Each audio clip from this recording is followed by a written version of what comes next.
If saving for retirement feels like one big question mark, you're going to want to stay tuned into this episode.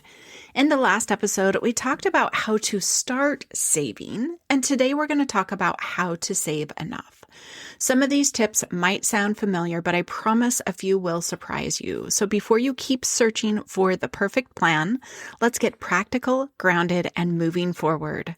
Are you ready to take action? Let's dive in. Welcome to the Wealthy After 40 podcast, the show for Gen X women and couples who are ready to ditch financial stress and feel confident about retirement. I'm your host, Daylene Higgins, financial and retirement coach, helping Gen Xers master their money and create a personalized retirement plan so they can stop spinning their wheels and step boldly into their dream retirement. If you're feeling behind, don't worry. Continue listening to this podcast, as well as be sure to grab your free guide, 5 Must-Do Steps to Start Retirement Planning Now, at elevatefinances.us/must-do. And remember, let's make retirement possible together. Welcome to the episode. Before we dive in, I just want to remind you, last episode we discussed how to start saving for retirement, or for anything really. And that episode was for anyone who is struggling either to get started or staying consistent. It never hurts to go back to the basics to help you build the foundation stronger, because if that is laid into place, your action steps from today's episode will help you find more momentum more quickly. Right? But nothing is an overnight success. As you add these tips I'm going to share with you in this episode to help you save enough for retirement, I'm going to share some you've probably heard before, but I hope and maybe can guarantee some of them you may have not. And if you have heard them, hopefully I will share them in a way that makes sense to you, or is speaking to you in a different way than what you've heard before. Why do we need to save for retirement, or how to save enough for retirement? The first thing you need to remember is that saving for retirement will not and cannot be an overnight success. The minute you quit looking for a quick fix or that one thing that will get you there in a short amount of time, and I've heard people say this, but you've got to get past that. And once you do, you will feel more settled and you will find yourself actually making progress, actually having success with the savings. You've got to live in the moment. Like I said in last episode, this is a long game. There is no instant gratification. Just like with health, we have got to find the wins and those celebrations at every little point. If you continue to search and search and search, this will only delay you in taking action. After listening to today's episode, I want you to promise me one thing, that you will take at least one action from either episode to help you get into that consistent saving mindset. And once you get those into place, go search for something else. Go search for something else. In my story, I share that was like my step number 8, I believe, where I continued to learn and I continued to refine what I was already doing. It was gaining more knowledge, but don't gain knowledge if you're not putting anything into action. A reminder from last episode, learning to save is crucial for your financial health.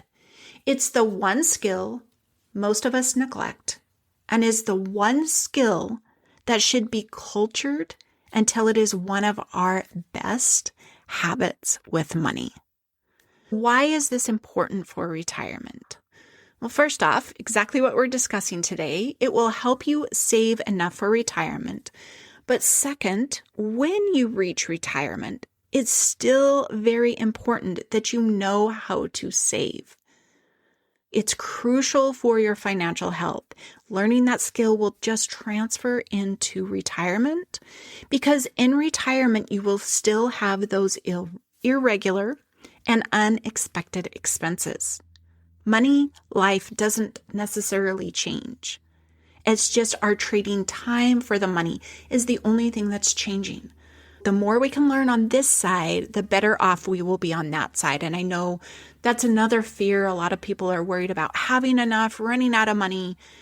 Get this side of life, right? This side working, figured out. And I promise you, retirement will be easier.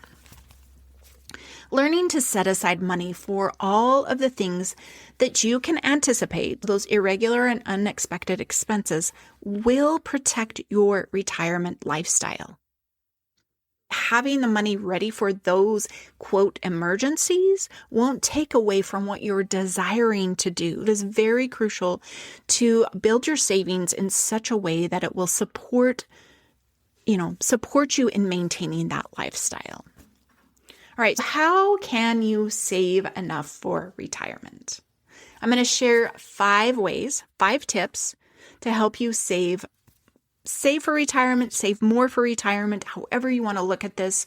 And if you're looking for more strategies or to dive deeper into the strategies I shared last episode and this episode, book a Clarity Connection call during the month of August, and you will receive a bonus video training called The Fastest Way to Build Savings. Head over to elevatefinances.us/connection and book that call today. Tip number 1, know your specific target goal. Just amassing savings without really knowing what the end goal is kind of difficult to go, okay, I got to keep saving. How much, how long? To know your specific target goal, this is your FI number. This is covered in episode 116. And if you're looking for support in creating this number or a range, as I talked about, a couple episodes ago about a range with dates, I can also help you define that in the retirement roadmap session with a range on the FI number. So knowing your annual expenses that are estimated for retirement and multiply them by 25 basically gives you that FI number. Once you know this number, you now have an end goal. You now know what you're working towards. It kind of gives that specific to it. It's not, just saving and hoping it's enough and then one day asking somebody. And it's also not going to a random calculator that really doesn't take in your financial situation. Now, the more clarity you have on your situation, the better this number will be. You're going to want to continue to shape this number and recalculate this number, but it gives you the finish line. That's where you're going to reach for. That's what you're, working towards. And then break that down into mini goals and celebrate along the way. Because, it's going to be a while. Set yourself those mini goals within to get yourself, closer and closer and closer to that end goal. Honestly, once you achieve one, you're going to want to achieve another. And I know that sounds silly, but it's not. Once we find we can do something, we'll keep going and, things seem to work out better. Tip number 2, you need to find extra money. I know you heard this before, but without sacrificing what you love. Without sacrificing what joy and happiness with your money. It's not about cutting the eating out or the lattes or those things. It's about understanding your spending patterns. And these patterns can be monthly, seasonally, or annually. Learning about all of that through the seasons, how your expenses are going to ebb and flow, will help you understand what, quote, extra money is there.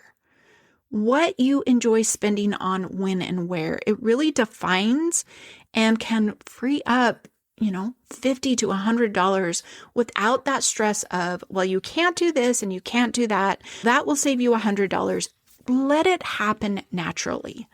Let it happen naturally. And I help my clients find their initial savings bucket in the very first session inside that retirement roadmap session.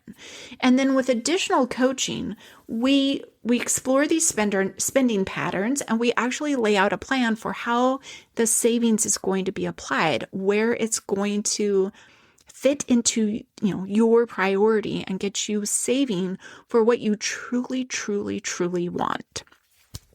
Saving doesn't have to mean doing without or sacrificing everything.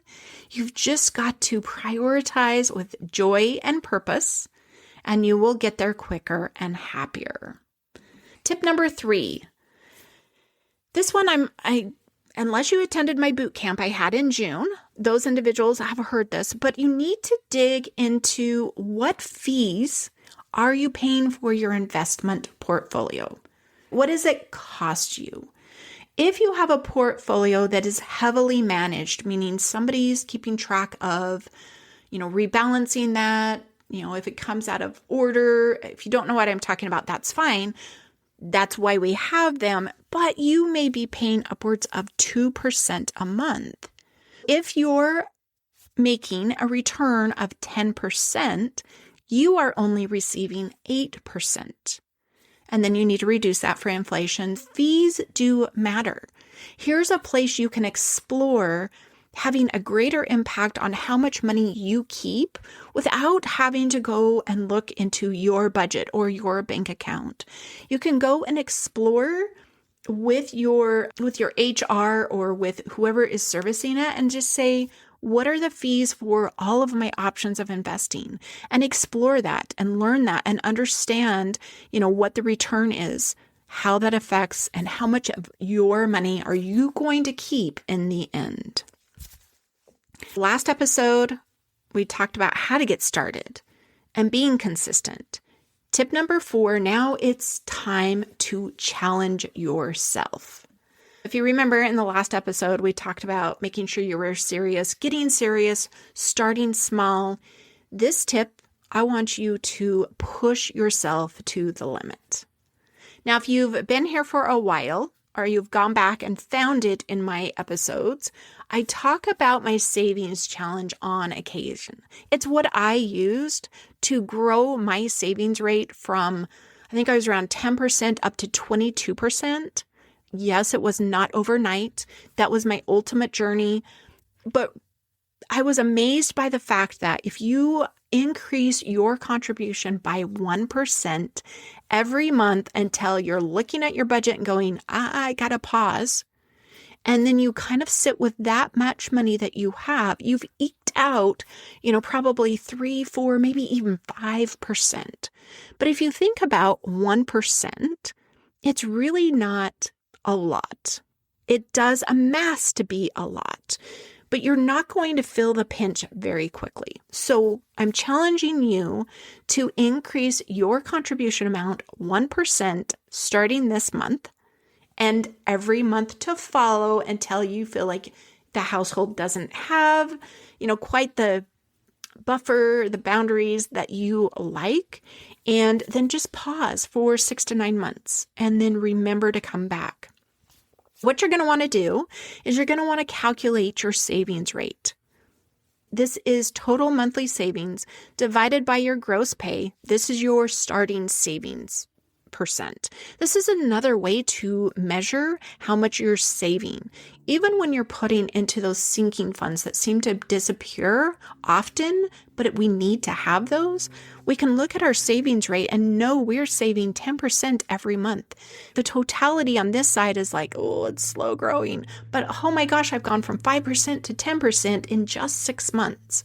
It's such a good way to see the progress you are making and trying to have on your savings. Tip number 5, the last one I have for you today, is I want you to start thinking today how much of your next pay raise, hoping you do have one coming. I know not everybody does, but you can do this with one-time monies as well. But I want you to decide today, before anything like this happens, how much of that you will be putting towards savings. Of your raise, are you going to commit 50% to savings or 25% to savings?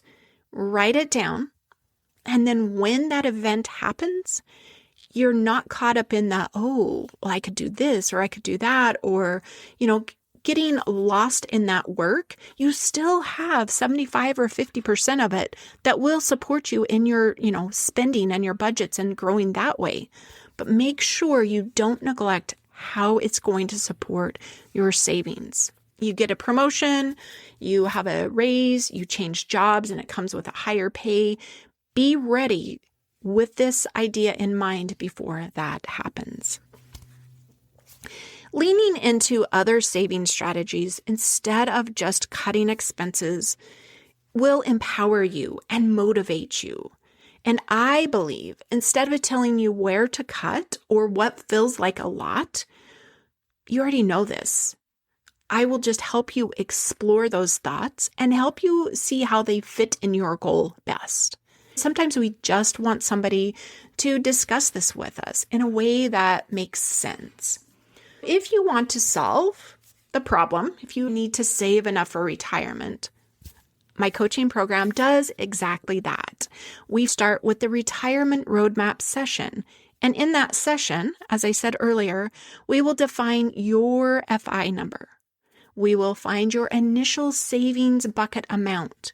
And I will also help you map a savings strategy to, number one, build stability and grow your retirement savings. We'll solve all of those irregular and unregular expenses and also help your retirement account to grow. So if that interests you, book a free call. Again, that's at elevatefinances.us/connection. And let's discuss how the retirement roadmap session and my aligned money method can help you build savings. And remember, for the month of August, if you book your call during this month, you will receive a bonus free video training called The Fastest Way to Build Savings. I'm going to go deeper into strategies, explain a little bit more, and give you some extra ones that we have not covered in these 2 last episodes. To summarize the episode, there are 5 tips I gave you today. You're ultimately looking for how much you need for financial freedom, having that end goal, tip 1, right? Then freeing up as much money. And again, if you remember last episode, it doesn't matter the size of that, but free up some extra money by exploring your expenses without the mentality of I need to cut or else. We get stuck in this, I've got to make it happen. So I'm going to cut this, cut that, and then we're not happy and we can't stay consistent. Explore how much you're truly paying in portfolio fees. You will be surprised. You will be surprised. And if you book a call and get that video, I'm going to explain more about how to do that, why you should do that, and different reasons for different packages that you're investing in with your employer can make a difference. And then make sure you are challenging yourself to grow your savings rate in the next 3 months by a minimum of 3%. You will amaze yourself that if you can go past that, but at least a minimum. And last, make a rule for how you will contribute part of your next pay raise, promotion raise, whatever it is, to your retirement savings. I hope you found this episode helpful. I thank you for listening, and I hope you'll join me in the next episode. Thanks for tuning in. I hope today's episode helped you take one more step toward mastering your money and creating a retirement plan that fits your life. If this episode gave you value, would you do me a quick favor? Follow the show, leave a review, or share it with another Gen Xer who needs this kind of support. And if you're ready and tired of trying to figure it out all on your own, be sure to book your one-on-one retirement roadmap session, and together we'll create your personalized plan so you can move forward more quickly with clarity and confidence. You can find that at elevatefinances.us/roadmap to book your session today. And remember, retirement isn't just a dream, it's a plan, and let's make it possible together.